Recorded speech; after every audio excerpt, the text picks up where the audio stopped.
He hadn't wanted war. He really hadn't. The stars were beautiful, full of silence and promise, the kind of place a man could disappear in. Start over. Breathe. That's all Captain Drew Halverson ever wanted, some damn peace. But peace is a foreign word when you're human and surrounded by aliens who see your kind as a virus.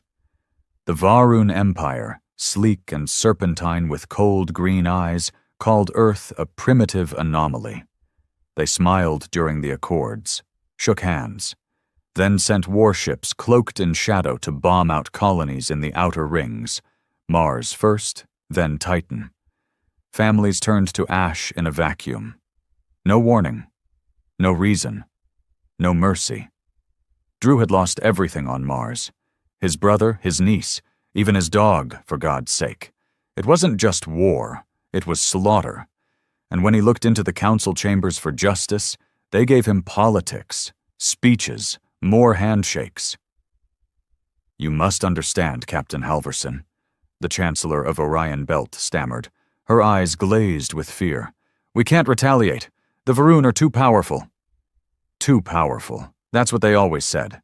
Like humans weren't made of blood, fire, and stubbornness. Like being outnumbered meant lying down and dying quietly. Not for Drew. That night, he walked out of the council chambers, stripped of rank, honor, and command. But the fire in his chest had never burned hotter. They wanted war? He'd give them something they'd never forget. He didn't need approval. He didn't need armies.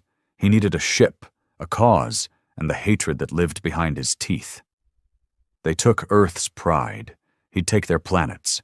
He started small, a stolen freighter, some black market nukes from the edge of the Andromeda Drift, smugglers, mercs, exiled engineers, anyone who'd lost something to the Varun and didn't mind painting entire skies red. He found them in backroom bars and prison mines. He spoke with quiet fury, and they followed. They called themselves Ashborn, not soldiers, not rebels, survivors turned executioners. The first Varun moon fell in silence, no warning, no trace, just a crater where once stood a city of glass. The second was louder, broadcasted across the galactic net as Drew stood over the ashes, blood-smeared and snarling into the camera. You want war? Then watch your worlds burn. He didn't hide. He dared them to chase him. And they did. But Drew had studied them, learned how they thought, how they moved. Varun's strategy was elegance and precision. His was chaos and hatred. They underestimated how much rage a human could carry across galaxies.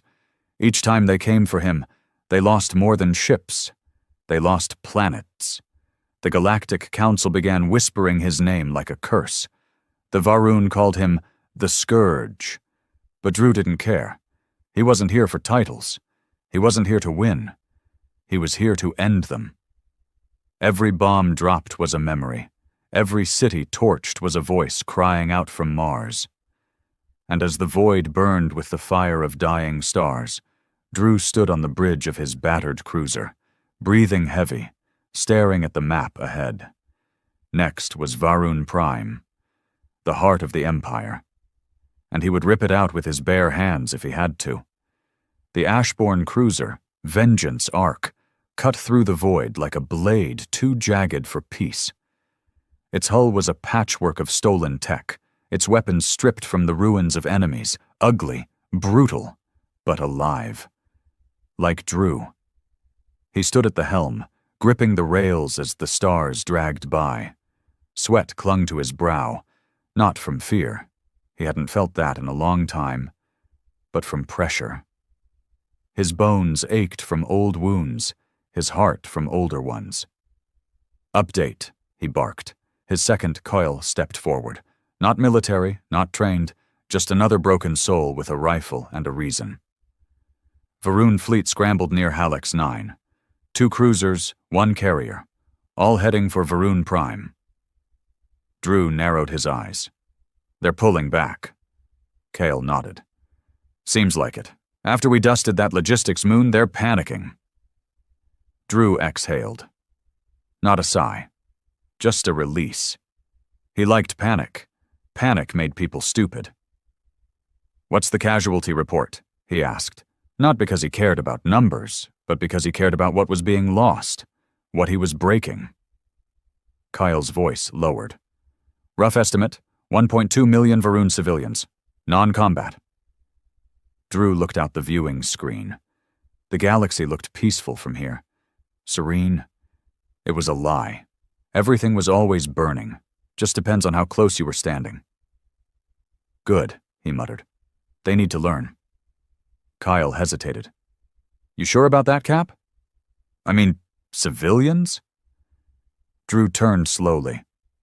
Were the kids on Mars not civilians? Kyle dropped his eyes. Did the Varun warn before they firebombed half of Titan? Kale clenched his jaw, but said nothing. "Let me tell you something," Drew growled. "This isn't a war for territory. This is genocide. The Varun wanted us erased. They just didn't think we'd claw back from the grave and spit in their eye." He leaned in. "So yeah, I'm sure. Until their people cry louder than ours did, they won't stop." Kyle gave a short nod and walked off. The others on the bridge stayed quiet. They'd heard it all before. Some believed it. Others just needed the paycheck, or the revenge, or a place to belong. Drew didn't judge. He wasn't a good man. Good men died back on Mars. In his quarters, the only light came from old photos burned into hollow pads.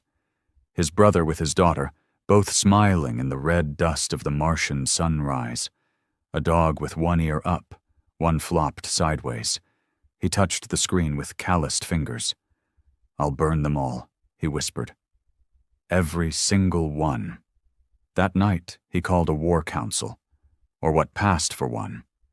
13 captains, each commanding a piece of the Ashborn fleet. All had blood on their hands. All had ghosts behind their eyes. Drew stepped to the center of the long metal room. "Varun Prime, that's our next target."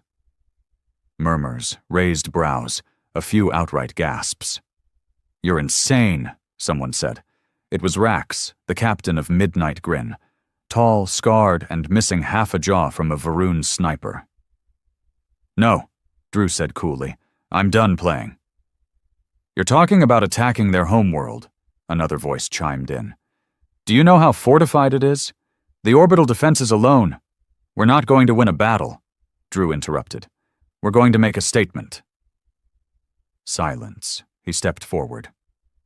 "Every time they strike, they think we'll take it, that we'll negotiate, that we'll sit and bleed while they smile behind polished words. I'm done bleeding." He activated a holomap. Varun Prime blinked at the center. "I've got the codes, coordinates, entry patterns. Took them off a council diplomat who didn't survive interrogation." A few chuckled grimly. 3 jumps through the Draken Rift and we're in. We won't last long once we're there, but we don't need to." "What's the plan?" Kyle asked. "We hit the surface, capital district, governmental sector. Leave nothing standing. We won't hold the world. We'll turn their throne into a crater." "And the civilians?" another voice asked carefully. Drew didn't blink. "Collateral." No one spoke. No one argued. They knew the score. They'd crossed too many lines to pretend they had morals left. The jump through the Draken Rift was a suicide run. The rift tore smaller ships apart, twisted space like it hated logic. But Drew's ship held. Barely. They exited near Varun Prime's orbit. The planet was beautiful. Rings like frozen rainbows. Oceans so wide they reflected starlight like mirrors. Cities floating on metal spires above forests untouched for millennia. The heart of the Empire. Kale stared. "We're really doing this?" Drew nodded. "Fire up the drums." Massive silos on Vengeance Arc hissed to life. Warheads older than the Alliance. Black market antimatter bombs so volatile even pirates refused to use them. Drew had 8. He planned to use all of them. The Varun fleet saw them too late. Drew's ships spread like a disease across orbit, releasing chaos into the calm. Dogfights tore through the sky. Varun defense systems activated. But the Ashborn didn't fight fair.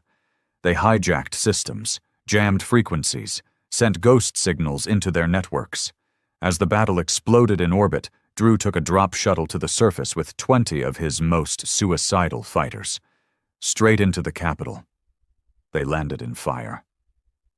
The city erupted around them. Sirens, screams, flashes of violet light from Varun pulse weapons. Drew moved like a shadow with a rifle. No mercy, no hesitation. Every corridor was a memory of Mars. Every fallen Varun was one step closer to vengeance. They reached the Grand Palace, an ivory tower lined with gold and glass. Drew planted 3 warheads at its base. The Varun governor was captured, trying to flee.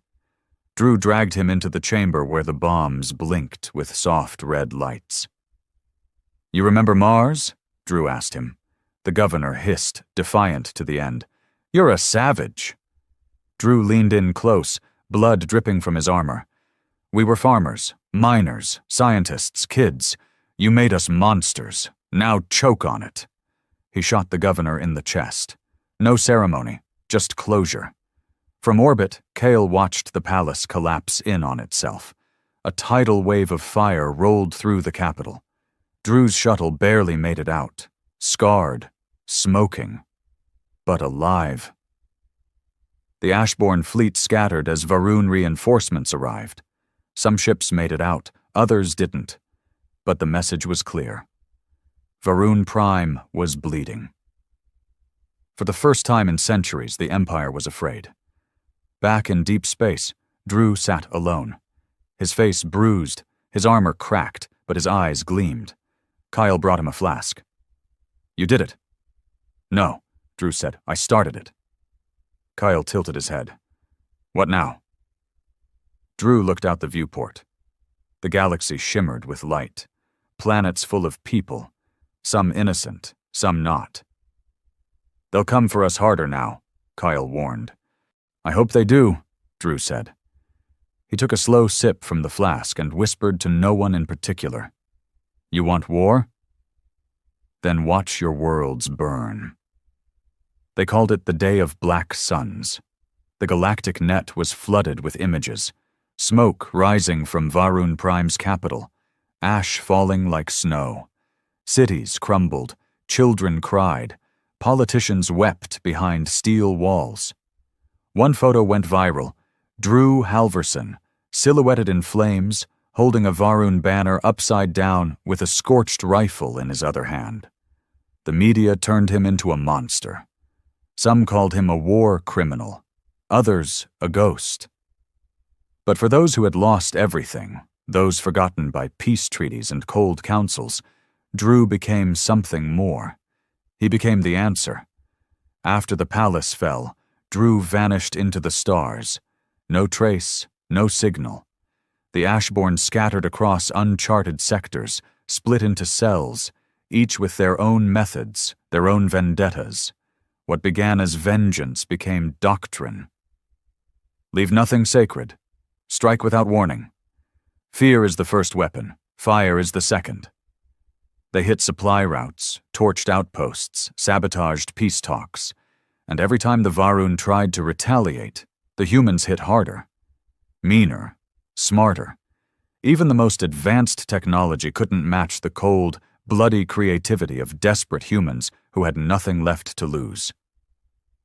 Drew didn't stop. Couldn't. He no longer wanted justice. He wanted legacy. Aboard the Vengeance Ark, Kyle stormed into Drew's quarters, his face grim. "We need to talk." Drew sat by the window, staring into nothing. "Talk." Kale tossed a datapad onto the table. This isn't strategy anymore, it's slaughter." Drew didn't even blink. "Good. They killed a senator's entire family, Drew. Not a soldier, not a general, a wife and her 2 daughters. They signed the orders for Mars," Drew said coldly. "They toasted to it in their halls. There are no civilians in Empire building." Kyle shook his head. We were soldiers, fighters, survivors. Now, we're butchers. Drew finally turned, his voice low but laced with steel. You think they cared when they burned our colonies?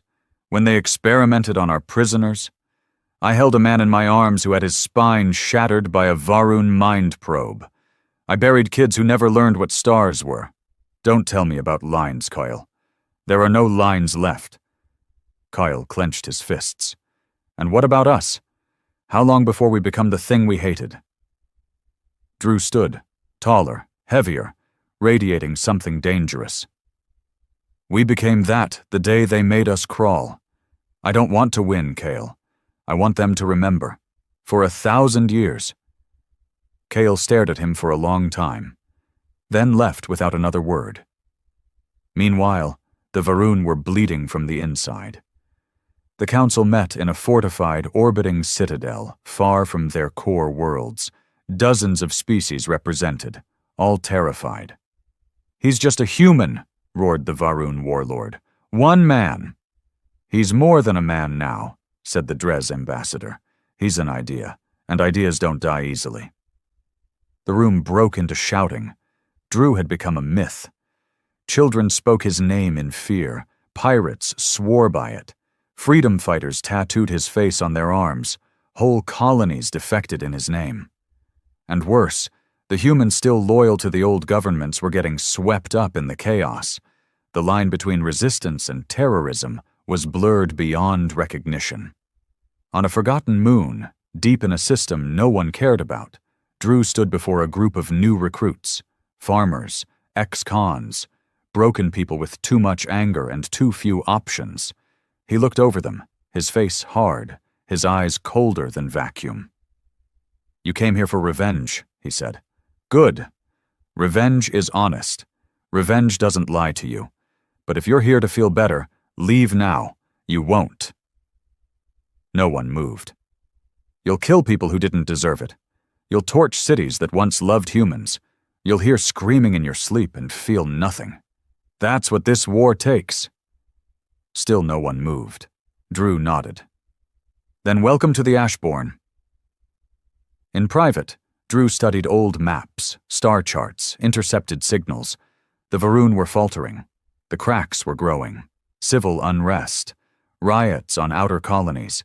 Even Varun citizens were turning against the Empire. That's when Kyle returned with news Drew didn't expect. There's a rebel faction forming on Alaris 2, Varun defectors. Drew raised an eyebrow. Defectors? Military officers, scientists, even nobles. They're turning on the council. Want peace? Real peace. Drew leaned back. Why now? Kyle shrugged. Maybe they finally see the truth. Maybe they're scared. Of me, Drew said flatly. Kale didn't disagree. They want to talk, he added. With you. Drew's face twisted. Why? Because they think you can stop this, before everything burns. Drew met them alone. He landed on Alaris 2 in the dead of night, walking through a windstorm, his coat flapping behind him like a banner of death.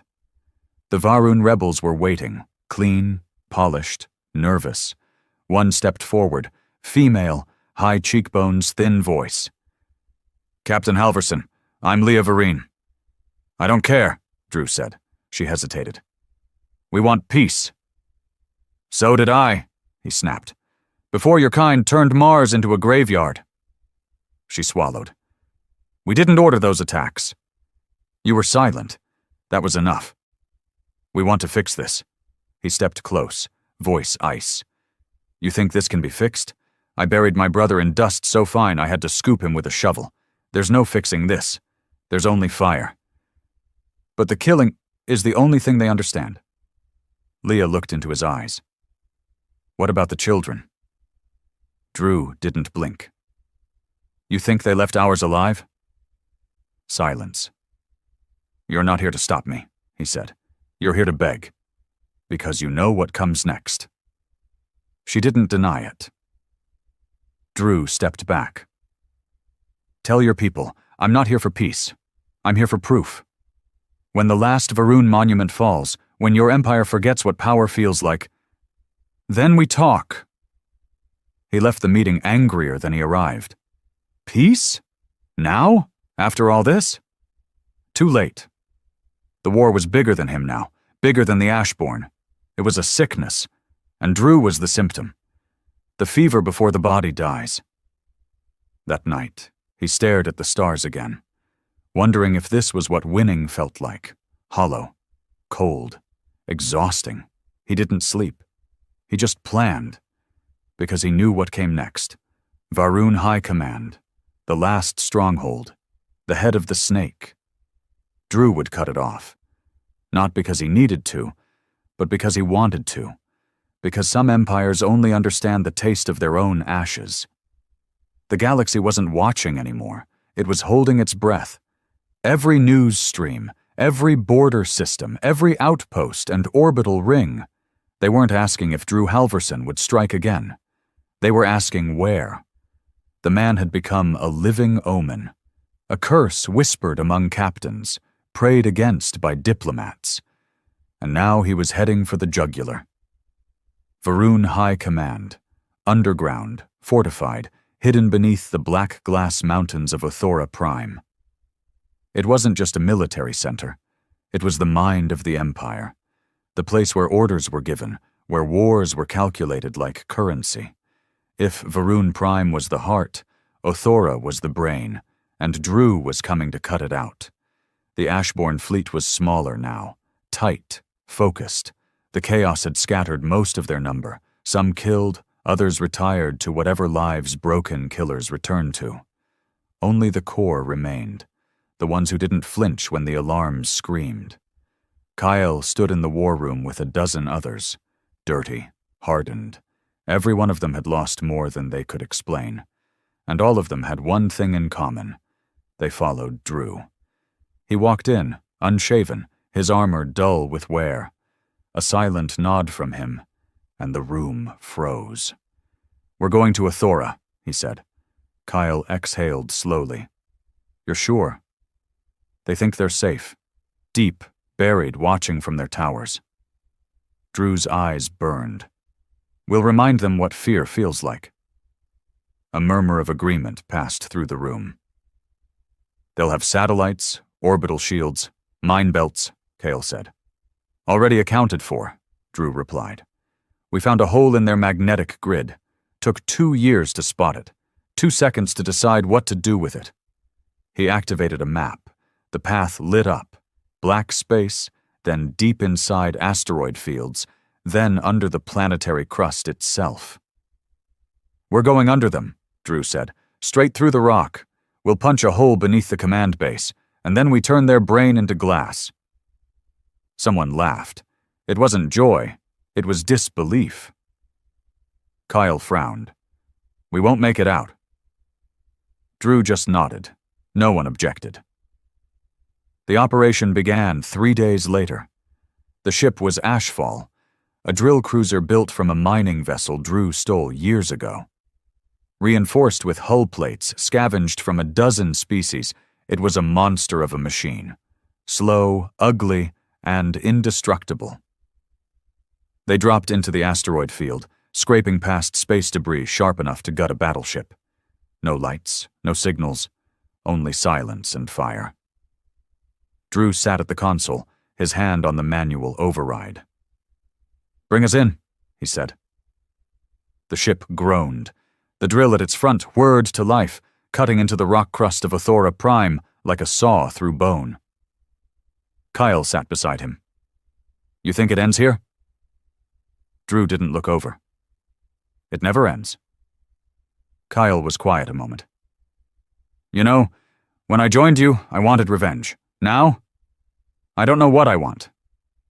"That's what war does. It takes your reason and replaces it with routine."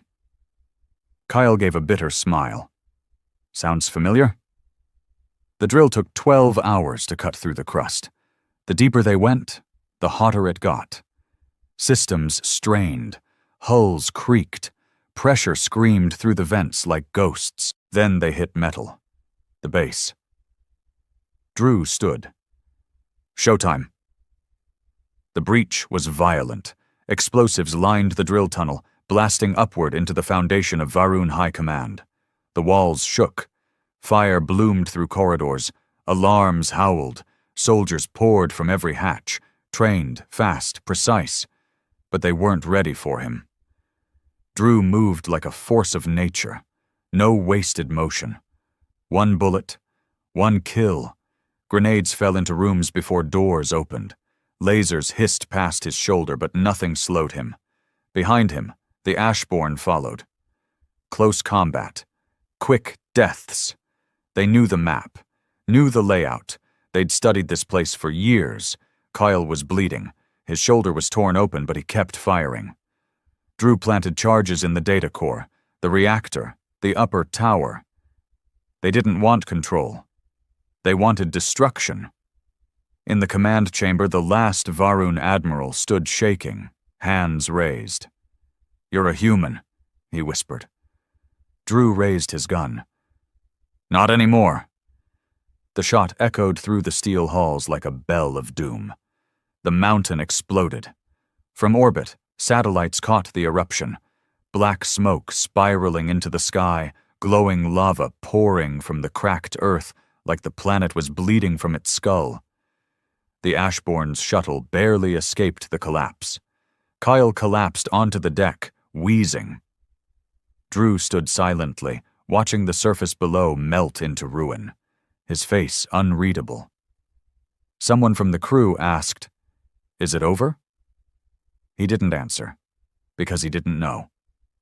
In the days that followed, the Empire cracked. Without command, their fleets broke into factions. Civil wars ignited. Whole species declared independence. Peace talks fell apart. The galaxy became a storm of chaos, and through it all, one name kept surfacing. Drew Halverson. He had no titles, no throne, no medals, but his shadow stretched longer than any emperor's ever did.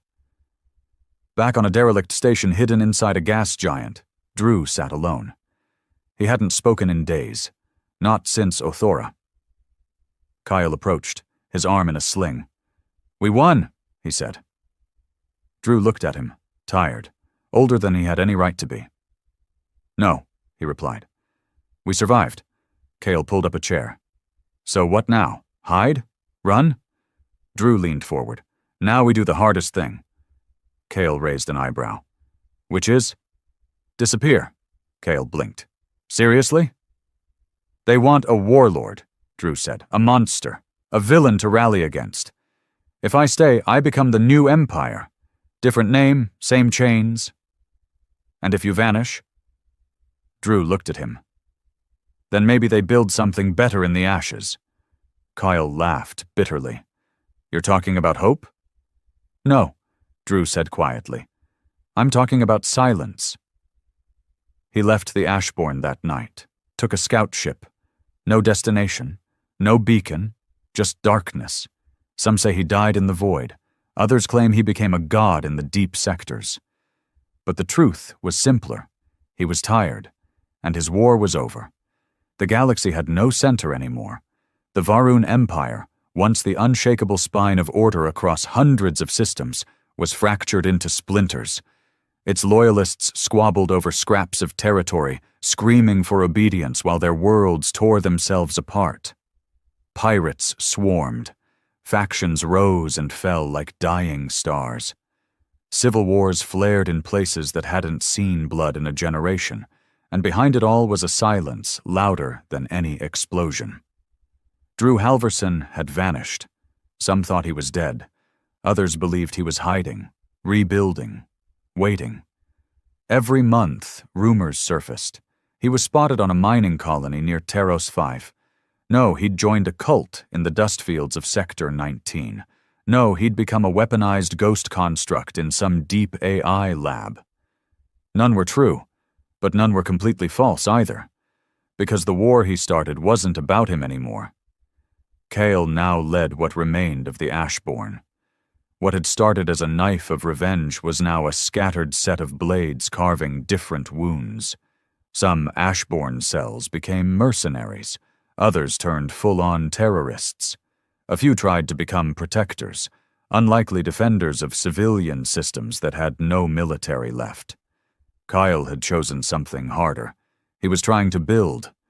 On a forgotten moon called Arcos 9, Kyle established what he called the core.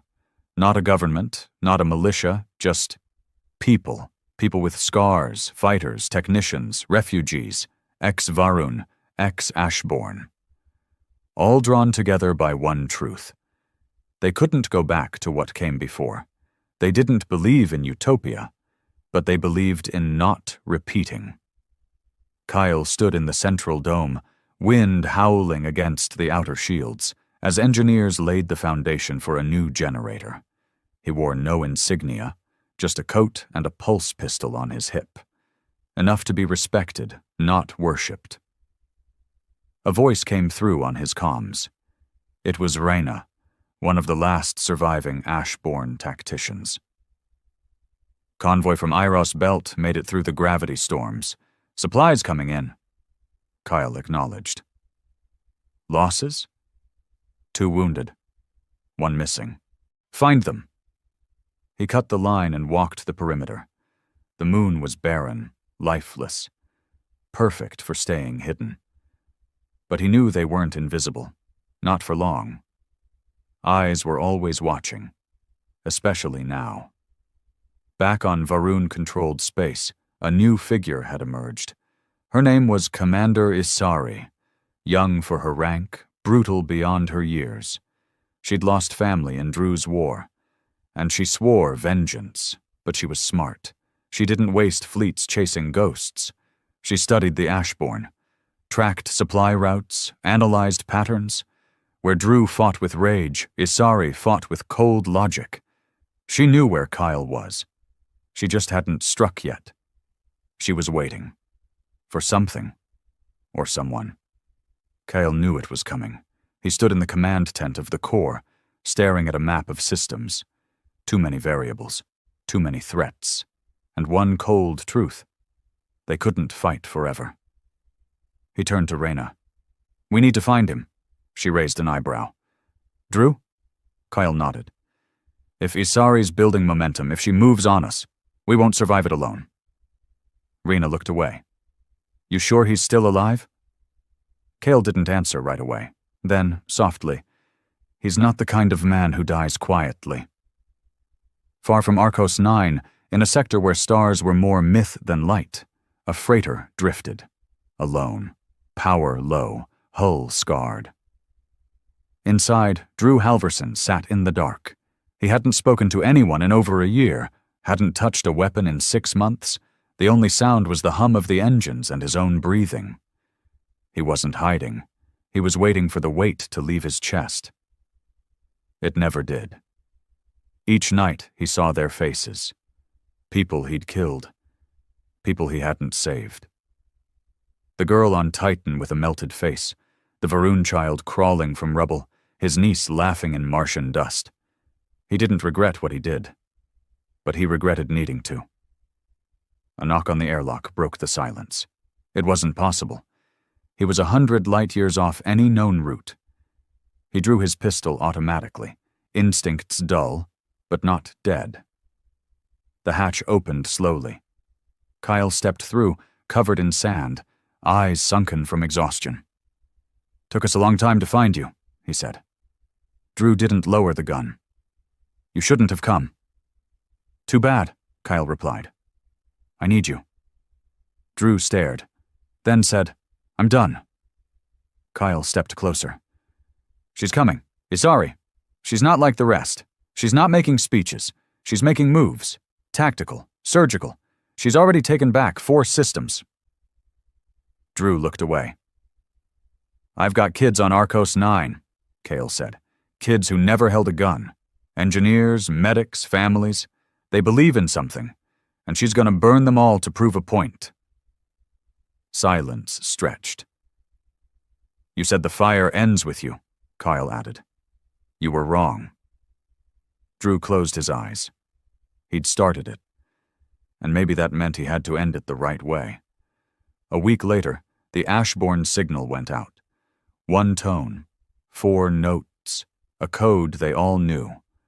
Rally Across abandoned systems, in caves and ships and shattered cities, the old symbols flickered back to life. Ashbourne survivors stared at screens and didn't believe it at first. But then they heard the voice. "This is Halverson," Drew said. "Last call. One final burn." Back on Arcos 9, the Corps prepared for war. Not for conquest, for survival. Isari had launched her fleet. 10 destroyers, 1 flagship, precision movement, not a revenge attack, a cleansing. Kyle paced the command dome. "ETA?" Rena's voice crackled. 12 hours. "Any word from Drew?" A pause. Nothing. Kyle didn't show his worry. He'd seen Drew walk through death before. But this time, it felt different. Far above, cloaked in a magnetic storm, Drew's ship waited. Not with a fleet, not with fire, but with something worse. A virus. Backdoors Drew had planted years ago in the Varun fleet's comm systems, buried under layers of code. A flicker. A worm. Now activated. He whispered into his console, "Lights out." And every ship in Isari's fleet went blind. Alarms blared, screens went dead, weapons refused to fire, engines stalled. And then Drew spoke through every Varun channel. "I told you. You wanted war. Now watch your empire fall." Again. Back on Arcos 9, Kyle watched the fleet spin in confusion. Then a blip on the radar. One ship descending. "Drew?" He landed in silence. No ceremony. Just a man in a black coat stepping into the dust. Kyle met him at the edge of the pad. Drew said nothing. Kyle didn't ask anything. They just walked together. Toward the fire. Again. The skies over Arcos 9 burned silver. The Varun fleet, crippled but still enormous, hung in orbit like a shattered crown. Systems flickered. Engines rebooted. Isari's flagship, Eminence, was limping. Its main cannons cold, its shielding fried. But it was still a beast. And she wasn't turning back. She had something Drew Halverson didn't. Desperation. Inside the core, the air was heavy. Engineers scrambled. Weapons were calibrated by exhausted hands. Children were moved underground. Kale paced with a fury that matched the storm clouds forming above. Drew stood in silence beside him. "You really think they'll come down without air support?" Kale asked. "They're too proud not to," Drew replied. Kale scowled. "Even after you killed their tech?" "Especially after." Isari's forces began atmospheric descent at 0300. 2 drop cruisers, armored platoons, no air cover, no drones, just boots and guns, old school, up-close war. She didn't want clean. She wanted blood. Drew checked the rifle he hadn't used since Othora Prime. Scratched, matte black, one modification, a phrase etched into the side. "Forgive nothing." Rena came through the blast doors, carrying a crate of plasma grenades. "Final count?" she asked Coyle. 200 fighters, give or take. We've got the terrain, they've got the numbers." She raised an eyebrow toward Drew. "And the monster?" "He doesn't count as a fighter," Coyle muttered. "He's something else." The first impact shook the ground. Drop cruisers landed like gods slamming fists into stone. Dust clouds swallowed the outer ridges. Black-armored Varun commandos deployed in perfect lines, flawless discipline. They moved as one, rifles drawn, visors lit with scanning HUDs. The Corps' fighters, ragtag and angry, hid in trenches, caves, rock tunnels, homemade mines, rigs, traps, every inch of land wired to kill. It wasn't a battle. It was a last breath before the scream. The first shots cracked like bone. Ashbourne fighters opened fire from cliffsides. Varun troops responded with suppressive bursts, pushing forward in tactical waves. The rocky terrain turned into a maze of blood and smoke. Kyle led the left flank. 3 kills in 5 minutes. Then a blast to the shoulder knocked him to the ground. He rose, still fighting. Drew moved like he'd never stopped. He was fire in human form, calculated, merciless. One shot between helmets. A grenade rolled under a tank, followed by a controlled smile. He tore through enemy lines with surgical rage. They said later it was like watching a storm with a name. Isari's men had been trained to kill Ashbourne. Not him. In the command tent, Rena listened to the screams pouring through comms. Her fingers trembled over the detonator she never wanted to use. Behind her, a boy, barely 12, stood with a medical kit. "Why are we fighting?" he asked.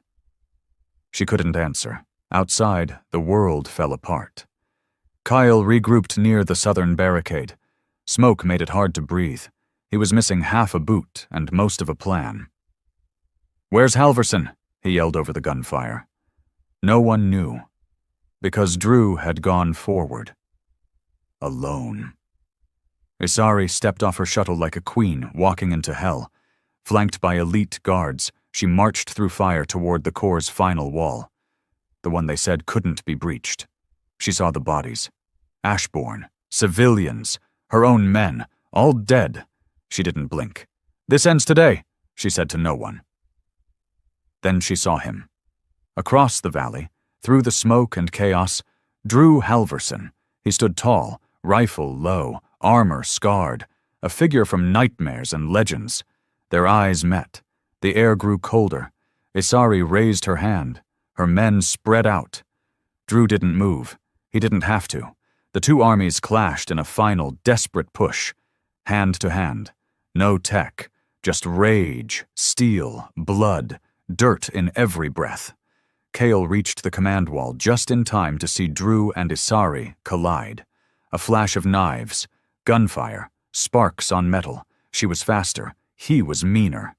She drew blood first, a slash across his ribs. He responded with a broken nose and 2 ribs crushed under his fist. They weren't fighting for victory. They were fighting because nothing else was left. Rhina watched from a drone feed. Her finger hovered over the emergency payload. If they lost the wall, she'd vaporize the entire sector. She didn't want to. But she would. Isari stabbed Drew in the thigh. He tackled her into a wall. She grabbed his neck. He bit her hand. They fell together into the mud, choking on dirt, spitting venom and pain. "You turned us into monsters!" she screamed. "We always were," he growled. Then he reached for the knife still in his leg, pulled it, and drove it into her chest. Silence. Only the wind. Isari's eyes widened, then closed. Drew stumbled back, panting, bleeding from 7 places. He dropped the blade. Kyle reached him seconds later. "It's over," he said. Drew looked at him. No. He looked past the smoke, the bodies, the crater that had been their last defense. "It's just quiet now?" Then he collapsed. They found him breathing, barely. Rena kept the payload locked. The boy beside her didn't ask any more questions. In the aftermath, the Varun fleet withdrew. Leaderless, beaten, not destroyed, but done. The Corps held. Somehow, Kale took over as full commander, reluctantly. Rena stayed. So did many others. But Drew didn't wake up for 3 weeks. When he did, he didn't speak. Not for a long time.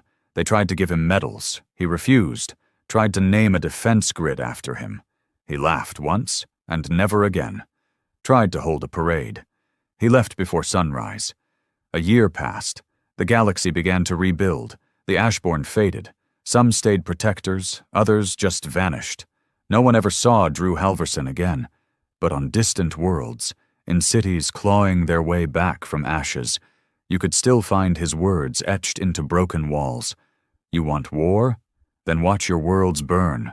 And next to it, smaller, fresher, newer. You want peace? Then bleed for it. Kyle stood at the edge of the landing pad on Arcos 9, looking out over the new settlement. The core had grown, structures rising from the rubble like stubborn weeds, children with tentative smiles, and people carving out a future they only dared to dream of. But Cale's eyes were on the horizon, where the sky met the metal horizon, and the weight of the past lingered like smog. After the carnage and loss, a fragile calm had descended. The Varun had pulled back. The Ashborn had splintered. Civilian systems cautiously, tentatively reached out. It was peaceful. But Cale could feel the tremor in that peace, a heartbeat deeper than the calm. Drew Halverson remained absent.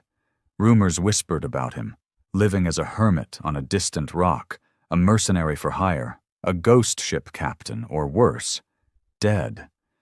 Kyle didn't know which to believe. Every theory sounded believable, but none offered hope. On a rare quiet morning, Kyle walked through the settlement's marketplace, stalls selling recycled tech, roasted rations, crude textiles. Traders bartered with locals.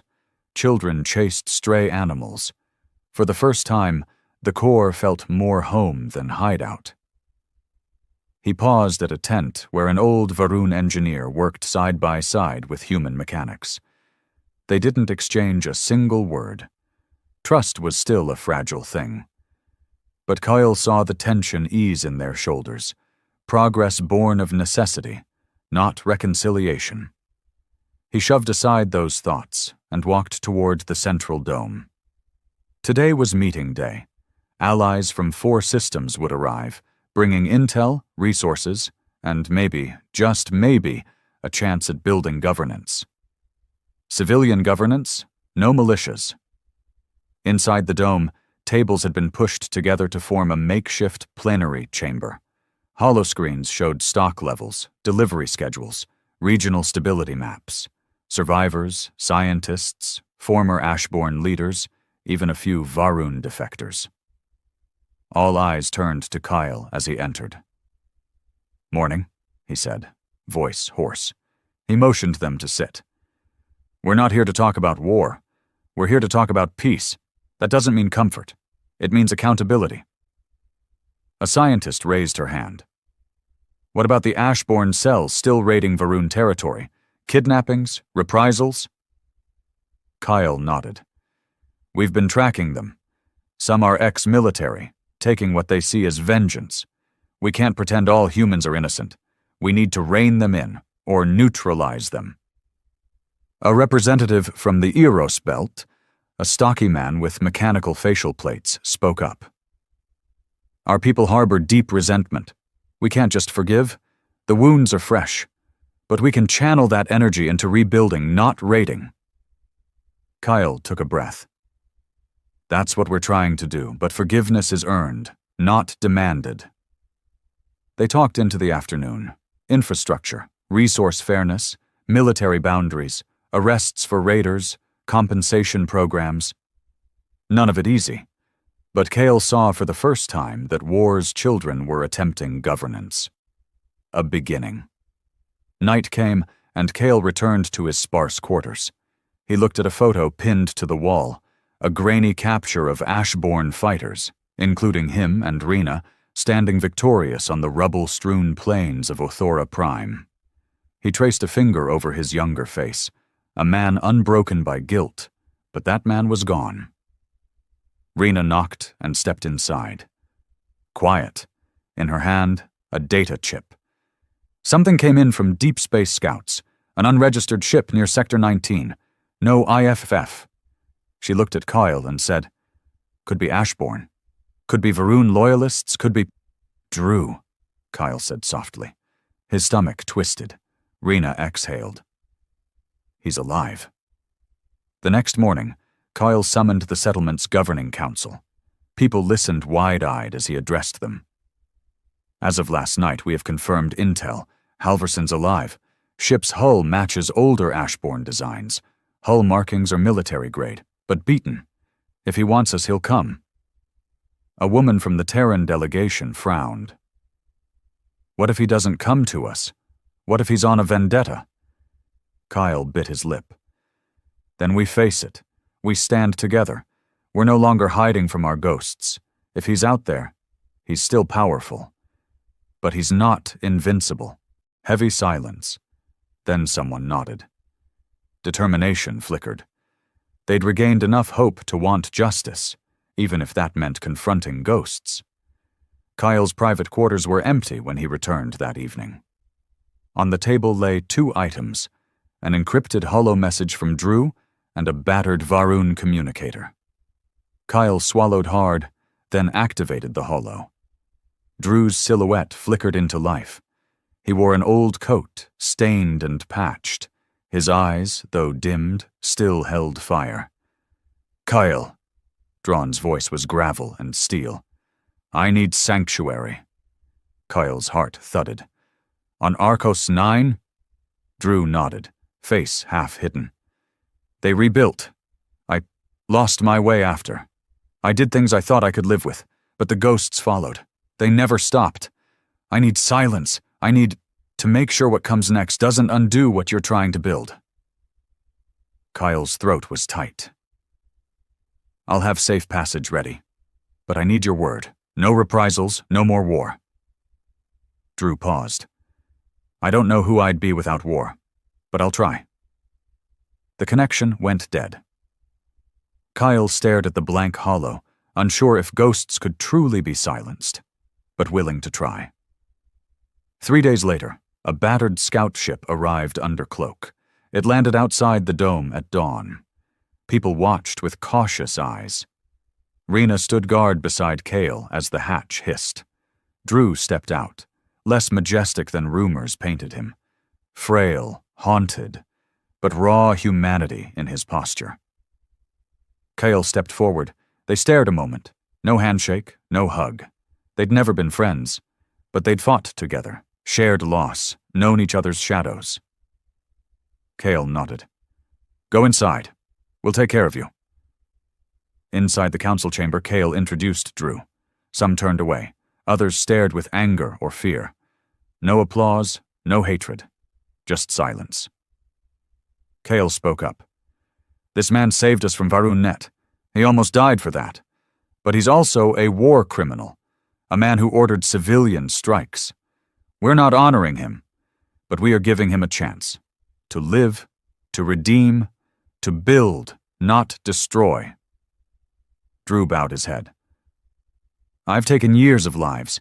I've stolen galaxies. I don't deserve forgiveness. I just want to live." A Varun defector rose. Her voice trembled. "Do you think you can live with peace, Halverson?" She used his full name, formal, scorn, honesty. "Can you look at us, humans and Varun, and not ache?" Drew swallowed. "I don't know yet, but I want to try." More silence. After a heartbeat, the stocky Iros belt man spoke up. "We give you a window, but know this. We're watching." Drew nodded. I expected nothing less. Weeks passed. Drew moved into a small habitat outside the core. No guards, no fanfare, but whispers followed him. He was seen helping at repairs. He was seen nursing a Varun infant back to health. He was seen dragging debris from quake zones. Not because anyone asked, but because he couldn't stop. Some looked at him with horror, others with awe. He became a symbol, broken, maybe still dangerous, but maybe unstoppable in redemption, too. Kyle watched all this, wary. A man like Drew could rip it down just as easily as build it up. One afternoon, Coyle was called to Arcos 9's communication center. He entered to see Rena watching a map, multiple trade convoys scheduled between core and neighboring systems. She gestured at pickup routes marked red. They were attacked, full loot extraction. No survivors. Kyle stared. "Varun loyalists?" Rena shook her head. "Number signals human. Same comm signatures used by Ashborn splinter cells." Kyle slammed his fist on the table. "So war never left us." Rena turned. "And guess whose comms flagged nearby?" Kale closed his eyes. "Drew." They looked at each other. Hope and dread mixed. He found Drew in the training yard, running laps, stamina drills, sand-drenched clothes, face like a storm. Drew glanced at Kyle, Sweat dripped. "Things going wrong?" Kyle showed him the data. Drew swallowed, stopped the drill. "It's real," he said. "Ashborn cells. They're recruiting, weapons moving out, using your name as rally cry." Kyle stared. "We're rebuilding. You were supposed to end that." Drew closed his eyes, then fell to his knees on the sand. Quiet tears spilled. "I wanted this," he whispered. "Wanted to atone, but I never left the war behind. I'm built for destruction." Kyle knelt. "Then build something else. With us. Show them there's life after war." Drew shook his head. "How? I don't even know how to live without ashes." Kyle rested a hand on his shoulder. "Then start by stopping them." Night fell. They walked through the settlement under dim lights. Rena and 2 others followed, a Varun defector scientist and an Ashborn scout sent by Kyle. They boarded Drew's old scout ship. Crew of 5, cold weapons tucked under coats, comms encrypted. They took off under scramble lights. No announcements, no warning, just silent purpose. The ship crept through empty corridors. Drew led silent, weapon raised. They reached a hangar, stark. Ships missing, supplies gone, welds cut loose, signs of hurried escape. Rena shook her head. "They're gone." Drew clenched his jaw. "Number, I know where they're heading." The Varun defector checked signals. "Sector 22-Rhea sector, old pirate caves." Kyle tapped a map terminal. "We'll need clearance to dock, and no one knows you're alive." Drew stared at the console. "Then we can't ask." They jumped to Rhea sector and entered the coordinates. A dark planet with half its surface burned away by previous orbital bombardment. Cavern mouths dotting the crater fields. They docked inside one with hidden approach protocols. They walked through tunnels, suit sensors droning low, each step a fragile mixture of hope and regret. Then came a muffled voice. "Halverson?" They froze. A man in black fatigues stepped out, some greaves and plates, recognizable from Varun gear stolen earlier. He had cold eyes. "Didn't think you'd come," he said. Drew stared. "You're Bishop." The man smiled thin. "Went by Raymond before. Joined the Ashborn after Athora. I need a purpose." Cale stepped forward. "You want to fight?" Bishop laughed. "You built a sanctuary for babies and farmers, but the world wants power. We lost too much. The only way forward is the same way back. You teach weakness. I teach them strength." Rena stepped closer. "And you'll use his name?" He tilted his head. "He's alive, on Arcos. That's fuel, inspiration." Kyle's hand dropped to his sidearm. "We'll dismantle this today. Stand down." Bishop shook his head. "Never?" "You leave." "Now," Drew said. Bishop hardened. "Never. It's war again." They clashed in the cavern tunnels. Kyle fired, blew Bishop's guard off. Rena neutralized bombs Bishop set. Drew faced Bishop in close quarters. Bones slammed, blow after blow. Bishop was strong, but Drew was relentless. He finally forced Bishop back, weapon drawn to the throat. "Call it off," Drew growled. Bishop smirked.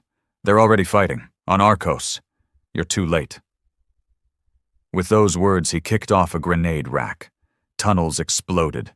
Bonds shook. Dust rained. They ran. They escaped as tunnels collapsed. Communications were cut.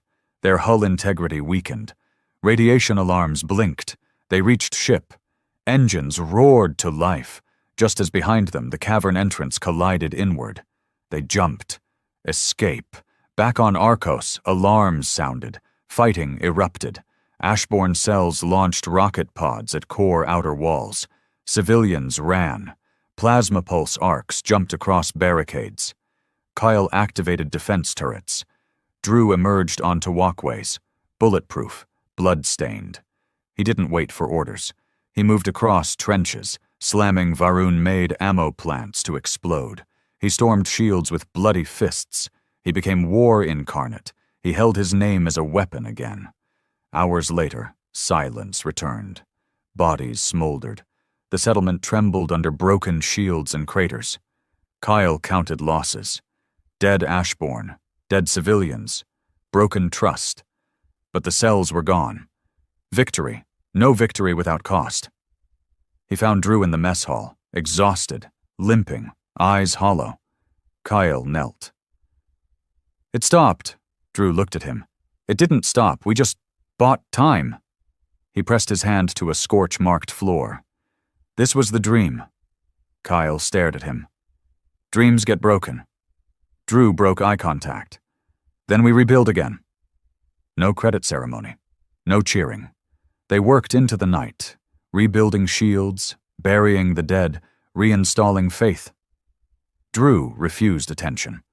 He worked alongside station migrants, patching walls, carrying supplies. He spoke to kids who saw a monster doing kindness. He taught them repair, asked nothing in return. One night, a child approached him.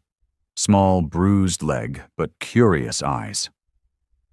"Are you the man who burned Varun Prime?" she asked. Drew stopped, breathed deep. "Yes." She waited. "Did it make the world better?" He knelt. "Sometimes, war is the price of silence, but peace is the price of blood." The girl stared.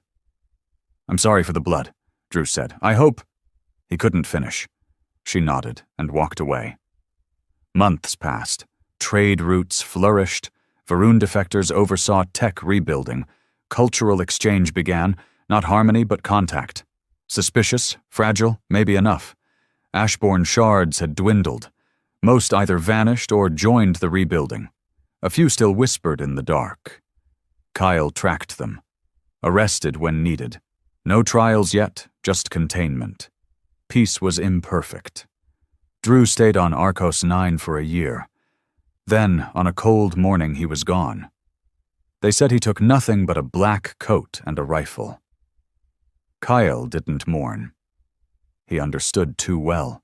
Long after, when the settlement had a name, Hope World New Iris, the plaque in the main square read, "In memory of those we lost, the survivors who build, and the man who showed us that peace is not the absence of war, but the presence of courage." It didn't mention Drew Halverson by name, but scratched beneath, in faint letters, "You want war? Then watch your worlds burn." And below that, grainy but clear, "Peace doesn't come from silence. It comes from scars." Years passed. Time softened some edges, but it never erased the scars. The galaxy that Drew Halverson once ignited had shifted, not into peace, but into balance. There were still borders, there were still weapons, but there were also agreements, trade pacts, shared colonies. It wasn't unity, it was tolerance. And sometimes, that was enough. On New Ares, the settlement once called Arcos 9 thrived. Buildings made from old Ashbourne metal now housed schools, clinics, forums. Children ran across fields where bunkers used to stand. Engineers from both human and Varun backgrounds co-managed energy grids and shared scientific breakthroughs. But even as the world thrived, it remembered. At the center of the city stood the old command dome, preserved, untouched. Inside, every wall held holographs and images of what came before. Burned flags, peace charters, video of the Varun riots, images of Ashbourne craters. And always, always, Drew. Not worshipped, remembered. Some nights Kyle walked those halls alone. He'd taken no title beyond director, refused medals. He oversaw what he had to: security, stability, communication with outside systems.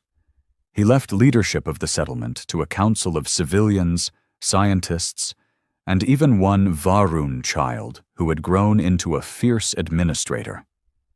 Kyle's hair had gone gray. His joints ached, but his mind was sharp.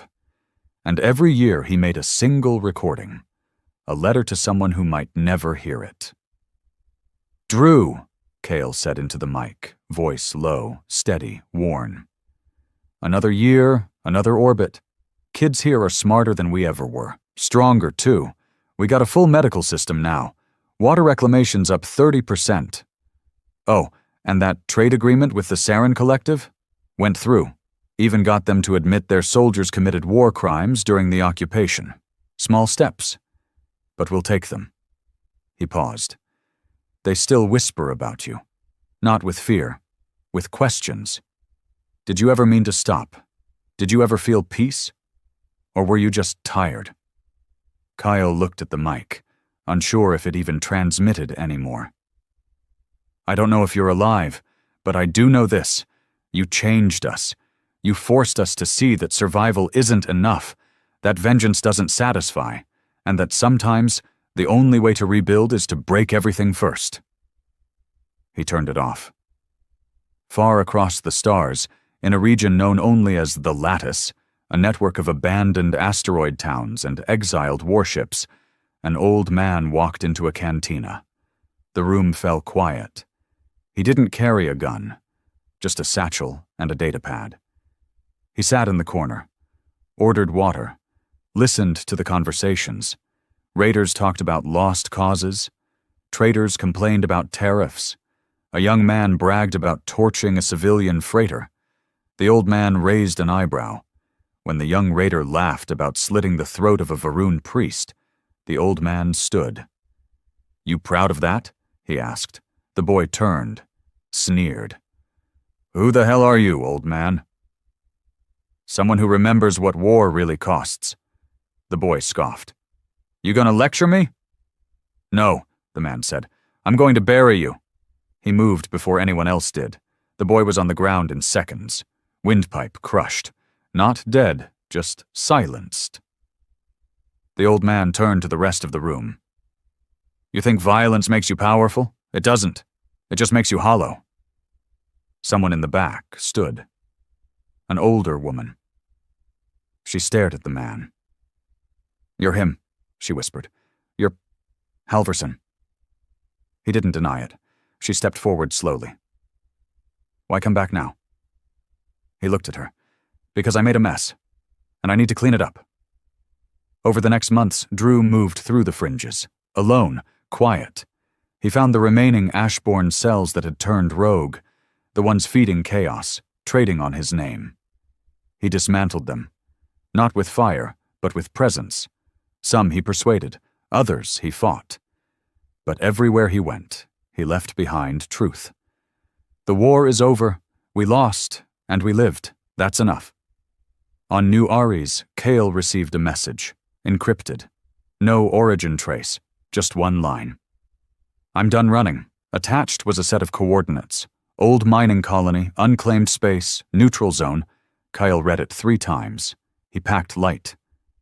When Kale arrived, the world was barren, windswept. One structure, a cabin with solar panels, crude filters for air and water. Drew sat outside, older now, hair silver, lines on his face deep like trenches, but his eyes were alive. Kyle walked up. No words at first, then, You came back. Drew nodded. Didn't think I would. Kyle looked around. This it? It's enough. They sat. Shared water. Looked up at stars neither had time to appreciate before. Finally, Kyle asked, You think it was worth it?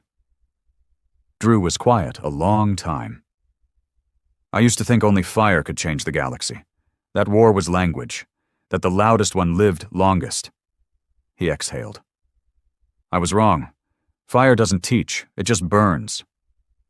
Kyle looked down. But peace doesn't come without a price. No, Drew agreed. But maybe that price isn't lives. Maybe it's letting go. They talked all night. Not about war, about silence, memory, loss. At dawn, Kyle stood. You coming back? Drew shook his head. I can't lead anymore. I've done enough damage. Kyle nodded. Then stay here, rest. But if we ever need you... Drew met his eyes. I'll come. Kyle returned to New Ares. Quietly. No announcements, no explanations. Life continued. Drew was never seen again. But each year, Kyle returned to that cabin, sometimes alone, sometimes with a trainee, a child who needed answers. Drew would be there, not waiting, just present. And each time, the galaxy moved on a little more. Not healed, but breathing. Alive. And in the sky above New Aries, satellites beamed one simple broadcast, a quote engraved on every frequency, every language. You want war? Then watch your worlds burn. And beneath it, in Drew Halverson's own final words, you want peace? Then be ready to pay for it, every day, with choices, with mercy, with restraint. It's harder than war, but it's worth it.